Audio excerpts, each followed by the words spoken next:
નમસ્કાર. દિવસભરના તાજા સમાચારોમાં તમારું સ્વાગત છે. તમારી સાથે હું છું પિનલગીરી ગોસ્વામી. સમાચારો વિસ્તારથી જાણીએ એ પહેલા મહત્વના સમાચારો ઉપર એક નજર. રાજ્યની મેડિકલ કોલેજની ફી જાહેર કરવામાં આવી છે. અમદાવાદ પાણી બન્યું છે. અનેક વિસ્તારો જળમગ્ન બન્યા છે. 2 કલાકમાં 6 ઇંચ વરસાદ ગામડા બેટમાં ફેરવાયા છે. શિખર ધવન IPLમાં જોવા મળી શકે છે. ઈસરોની દુનિયાને ભેટ ચંદ્રયાન 3નો ડેટા સાર્વજનિક કરવામાં આવ્યો છે. ભારતે ઇતિહાસ રચ્યો. પ્રથમ રીયુઝેબલ હાઇબ્રિડ રોકેટ લોન્ચ કરવામાં આવ્યું છે. ગુજરાતમાં 12,000 કરોડની 213 યોજના અધૂરી છે. કોલકાતા કાંડમાં 7 લોકોને પોલિગ્રાફી ટેસ્ટ શરૂ કરવામાં આવ્યો છે. હું ભાભીને લઈને આવ્યો છું, તમે પણ આવો. PM મોદી ભારત પરત ફર્યા છે. રશિયાની જેલમાં ISISનું ધીંગાણું, 8 લોકોના મોત. મોટો ખુલાસો, 10,000 કરોડનો હિસાબ ગાયબ છે. નેશનલ હાઈવે ઓથોરિટી ઓફ ઇન્ડિયાએ ટોલ પ્લાઝાનો વેઇટિંગ નિયમ હવે નાબૂદ કર્યો છે.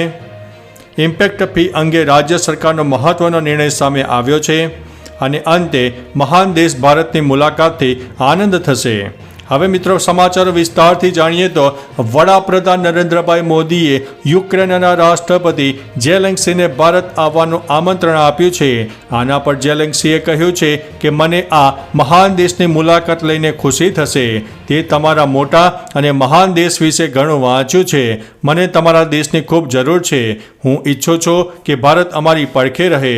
તમારો દેશ આ રાજદ્વારી પ્રસ્તાવ માટે ચાવીરૂપ સાબિત થઈ શકે છે. મિત્રો, અન્ય મહત્વના સમાચારની વાત કરીએ તો ઇમ્પેક્ટ ફી અંગે રાજ્ય સરકારનો મહત્વનો નિર્ણય. ગુજરાત સરકાર દ્વારા ગેરકાયદેસર બાંધકામોને લઈને મોટો નિર્ણય લેવામાં આવ્યો છે. જે મુજબ હવે ગામતળ વિસ્તારોમાં પણ બિન અધિકૃત રહેણાંક અને બિન રહેણાંક બાંધકામ ફી ભરીને નિયમિત કરાવી શકાશે. ગામતળના 4.5 FSI સુધીના બાંધકામને કરીને નિયમિત કરી શકાશે.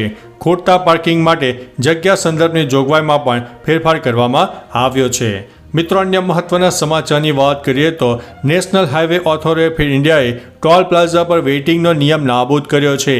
આ નિયમ હેઠળ જો કોઈ વાહનને ટોલ પ્લાઝા ક્રોસ કરવા માટે 10 સેકન્ડથી વધુ સમયનો લાગે છે તો તેની પાછળના વાહનને ટોલ ચૂકવવો પડતો ન હતો. તેમજ ટોલ પ્લાઝા પર વાહનોની લાઇન 100 મીટરથી આગળ વધે તો તેની પાછળના વાહનોને પણ ટોલ ચૂકવવો નહોતો પડતો. આ નિયમ મે 2021માં બનાવવામાં આવ્યો હતો, જેને હવે નાબૂદ કરવામાં આવ્યો છે. મિત્રો, અન્ય મહત્વના સમાચારની વાત કરીએ તો મોટો ખુલાસો, 10,000 કરોડનો હિસાબ ગાયબ થયો છે. શુક્રવારે ગુજરાત વિધાનસભામાં કેગનો રિપોર્ટ રજૂ થયો હતો, જેમાં અનેક ચોંકાવનારી વાતો સામે આવી છે. 22-23ના આ કેગ રિપોર્ટમાં કહેવામાં આવ્યું છે કે સરકારના વિવિધ વિભાગો દ્વારા છેલ્લા 20 વર્ષમાં કુલ 10,408 કરોડ રૂપિયાના વપરાશી પ્રમાણપત્રો એટલે કે હિસાબ કે બિલ રજૂ નથી કરાયા, જેમાં આરોગ્ય, કૃષિ અને શિક્ષણ વિભાગ મોખરે છે. જેથી આ પૈસા ક્યાં અને કયા હેતુ માટે વપરાયા તે સ્પષ્ટ થતું નથી. મિત્રો, અન્ય મહત્વના સમાચારની વાત કરીએ તો રશિયાની જેલમાં ISISનું ધીંગાણું, 8 લોકોના થયા છે મોત. રશિયાની જેલમાં કેદીઓ વચ્ચે થયેલા ધીંગાણામાં 8 લોકોના મોત થયા છે, જેમાં 4 જેલ કર્મચારીઓનો પણ સમાવેશ થાય છે. કેદીઓના એક જૂથે હિંસક બળવો કર્યો હતો. છરીઓથી સજ્જ આ કેદીઓ ઇસ્લામિક સ્ટેટ ISIS સાથે સંબંધિત હોવાનું કહેવાય છે.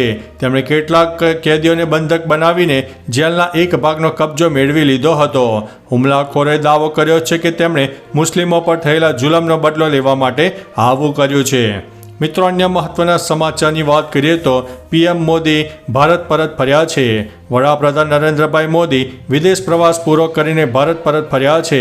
નરેન્દ્રભાઈ મોદી પોલેન્ડ અને યુક્રેન એમ 2 દેશોની મુલાકાતે ગયા હતા, જે પૂર્ણ કર્યા બાદ દિલ્હીના પાલમ એરપોર્ટ પર પહોંચી ગયા હતા. ખાસ કરીને નરેન્દ્ર મોદીની યુક્રેન મુલાકાતે સમગ્ર વિશ્વનું ધ્યાન ખેંચ્યું છે. નરેન્દ્ર મોદી જે રીતે યુક્રેનના રાષ્ટ્રપતિ ઝેલેન્સ્કીને મળ્યા તે હવે ચર્ચાનો વિષય છે. મિત્રો, અન્ય મહત્વના સમાચારની વાત કરીએ તો સુરતમાંથી હની ટ્રેપનો કિસ્સો સામે આવ્યો છે. સુરતના અમરોલી વિસ્તારમાં 39 વર્ષીય રત્ન કલાકાર તેના જ મિત્ર સહિત 5 લોકોની ટોળકીએ 75,000 રૂપિયા પડાવ્યા છે. આ અંગે હવે ફરિયાદ નોંધાઈ છે. યુવકને તેના મિત્રએ ફોન કરીને કહ્યું હતું કે હું એક ભાભીને લઈને આવ્યો છું, તમારે આવવું હોય તો આવો. જ્યારે રત્ન કલાકાર ત્યાં પહોંચ્યો તો તેના મિત્ર, મહિલા અને અન્ય 3 લોકોએ 75,000 રૂપિયા પડાવી લીધા હતા.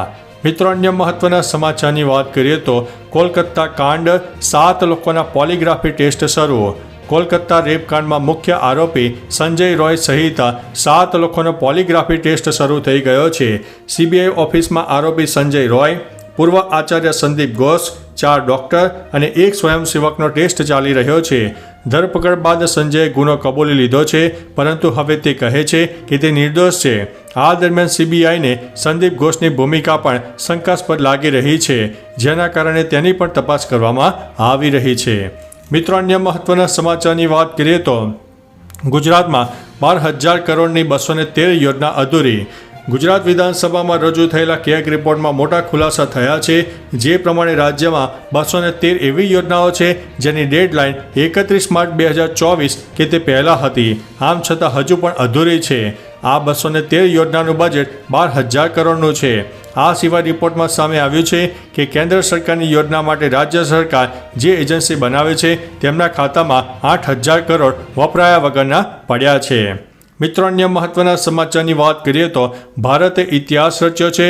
પ્રથમ રીયુઝેબલ હાઇબ્રિડ રોકેટ લોન્ચ કરવામાં આવ્યું છે. ભારતે તેનું પ્રથમ રીયુઝેબલ એટલે કે ફરીથી વાપરી શકાય તેવું હાઇબ્રિડ રોકેટ RHUMI-1 લોન્ચ કર્યું છે. આ રોકેટ 3 ક્યુબ સેટેલાઇટ અને 50 PICO સેટેલાઇટનો પેલોડ સબબિટિકલ ટ્રેજેક્ટરી લઈ જશે. એડજસ્ટેબલ લોન્ચ એંગલથી તેને 0 લઈને 120 ડિગ્રી વચ્ચે ગમે ત્યાં ફેરવી શકાય છે.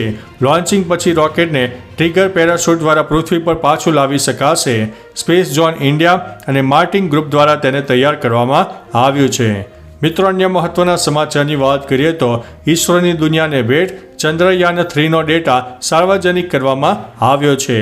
ભારતના ચંદ્રયાન 3 મિશનની સફળતાની પ્રથમ વર્ષગાંઠ પર ઈસરોએ દુનિયાને મોટી ભેટ આપી છે.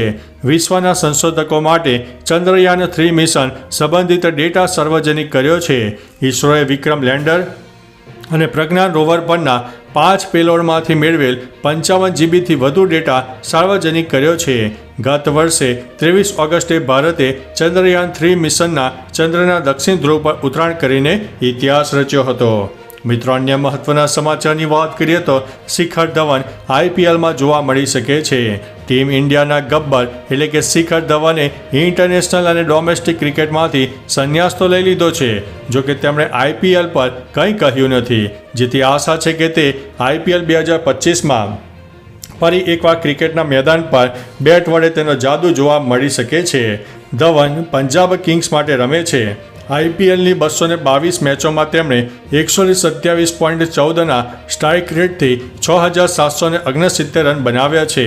ધવને IPLમાં 51, 50 અને 2 સદી ફટકારી દીધી છે. મિત્રો, અન્ય મહત્વના સમાચારની વાત કરીએ તો 2 કલાકમાં 6 ઇંચ વરસાદ, ગામડા બેટમાં ફેરવાયા. હવામાન વિભાગની આગાહી પ્રમાણે ગઈકાલે સવારથી જ રાજ્યમાં મેઘરાજા બેટિંગ કરી રહ્યા હતા. તેવામાં મહેસાણાના વિજાપુર પંથકમાં 2 કલાકમાં 6 ઇંચ વરસાદ ખાબકતા સર્વત્ર પાણી થઈ ગયું છે. વિજાપુર સહિત આ વિસ્તારના અનેક ગામડાઓ બેટમાં ફેરવાઈ ગયા છે. આ તરફ ગાંધીનગરના દહેગામમાં પણ 2 ઇંચ વરસાદ ખાબકી ગયો છે. મહેસાણા અને વિસનગર પણ પાણી થઈ ગયા છે. ખેડા અને પ્રાંતિજમાં પણ મુશળધાર વરસાદ પડ્યો હતો. મિત્રો, અન્ય મહત્વના સમાચારની વાત કરીએ તો અમદાવાદ પાણી અનેક વિસ્તારો જળમગ્ન બન્યા હતા. ગઈકાલે સવારથી જ અમદાવાદ શહેરમાં મેઘરાજા મન મૂકીને વરસી રહ્યા હતા.